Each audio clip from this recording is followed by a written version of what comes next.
Shabbat Shalom, and welcome back to our warm, secure, protective gathering of those who have decided to find more meaning for their lives through the regular study of Torah.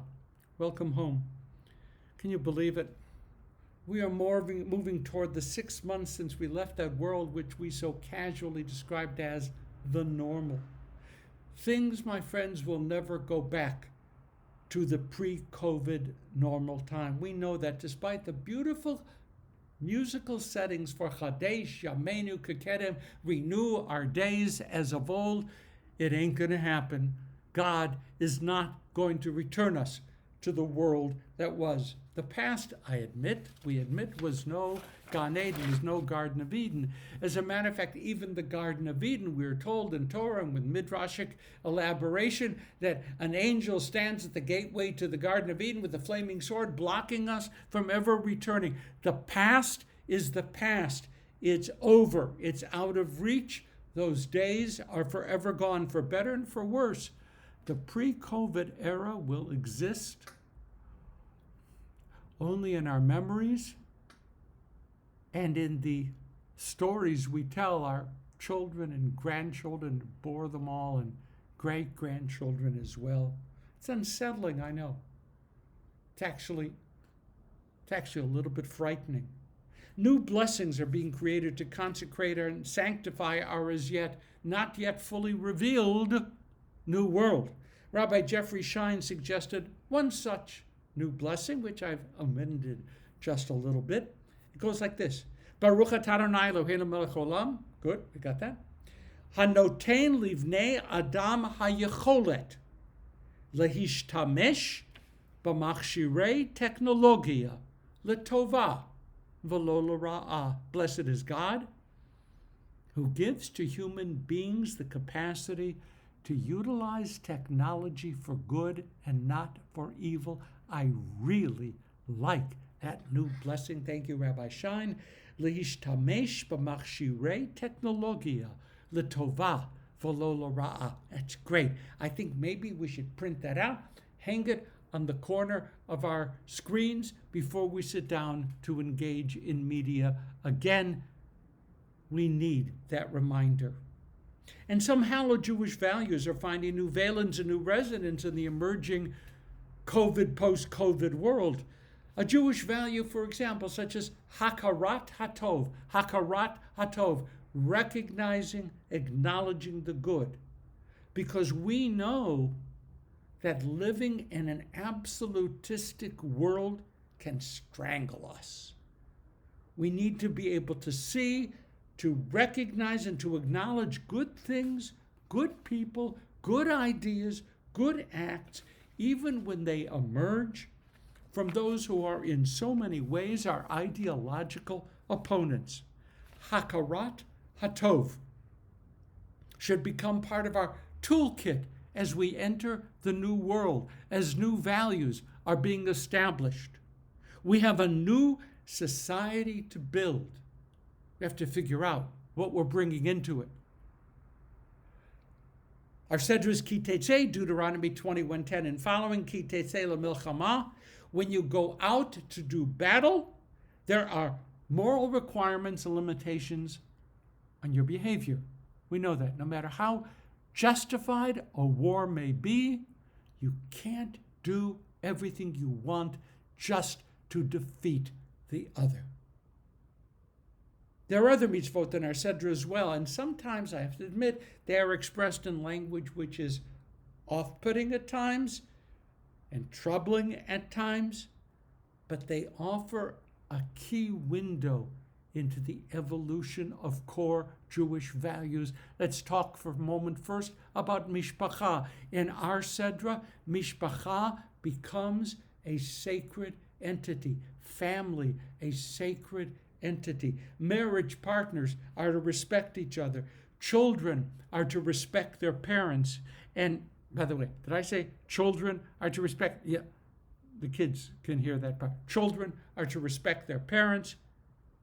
And we have, because marriage is sacred, here in this Sedra, and only in our Sedra in terms of the entire Torah, do we find the rules establishing divorce.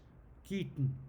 The halacha begins here, elaborated in the Talmud, but our Sedra helps us elevate every single aspect of our lives toward holiness. How does that work? Well, the great Nechama Leibowitz, for example, utilizes our text, focuses initially on the verses that tell us that when we go out and we're harvesting our fields, and if we discover that we have forgotten to harvest the corners of our field, we are to leave those corners unharvested so that the poor and the needy may take what they can take.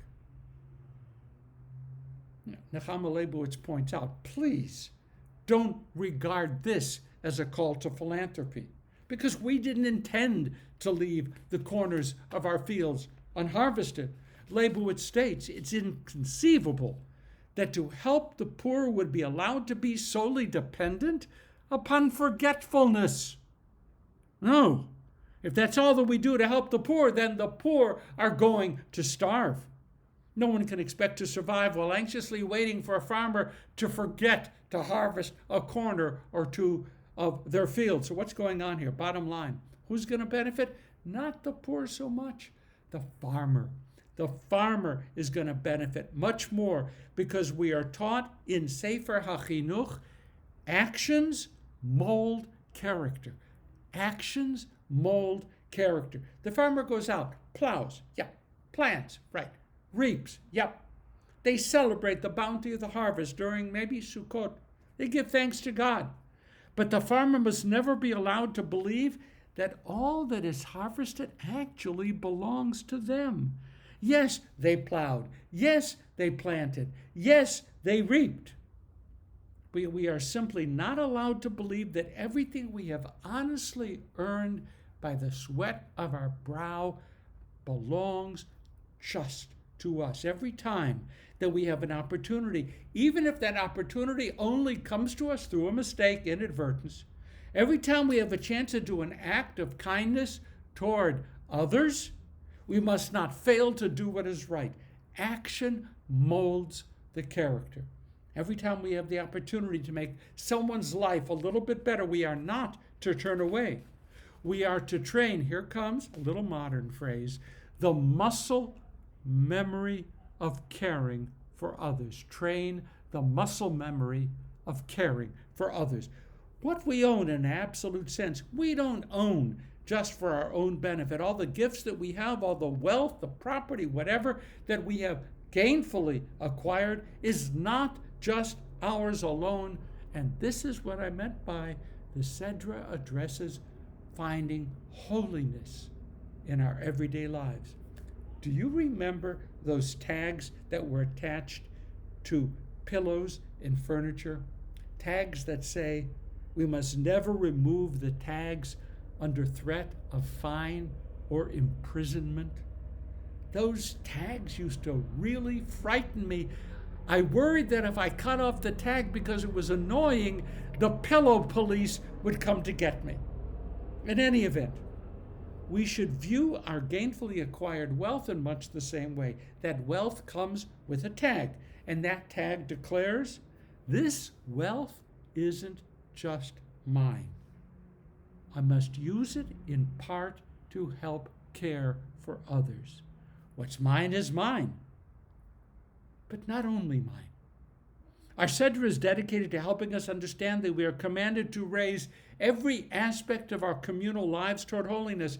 When you're out in the field and you're gathering eggs from birds' nests, be sure to drive the mother bird away before you take the egg so that the mother bird doesn't witness your removal of her eggs.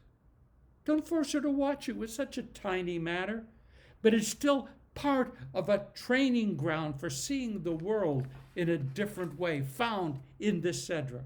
One of the harshest statements in the Torah is also found in our Sedra. It seems so out of place that the rabbis have struggled for centuries to understand. This is the quote. Remember what Amalek did to you when you were fleeing Egypt, so when the time comes and you are strong and secure, utterly blot out Amalek's memory. Utterly blot out Amalek's memory. Okay, we get it. Amalek was a monster tribe. We apply in Jewish tradition, history, the term Amalek to Haman. Apply it to Hitler and to every monster in between. Moral monsters must be confronted and destroyed. Okay, but how does this mandate connect with everything else in our Sedra, which seems to be instructing us to exercise our moral muscle memories? Rabbi Levi Yitzchak of Berdichev taught, not only are the children of Israel commanded to blot out Amalek, but every Jew must also blot out the Amalek that lives in our own hearts.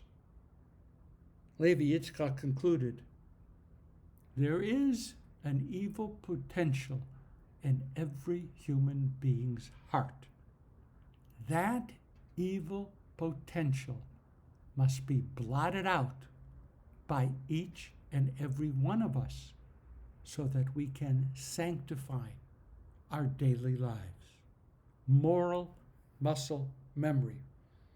We're approaching Rosh Hashanah and Yom Kippur. Our Sedra calls out to us to take every chance that we can to make our community into a sacred, caring community, raising it up. Whether we're gathering eggs or battling our enemies or using technology or accumulating wealth, our moral muscle memories must be exercised. Otherwise, to our disfavor, they will atrophy. My friends, it's a great time as the days of awe approach to begin working out to strengthen our moral muscle memory. Put that blessing on the computer.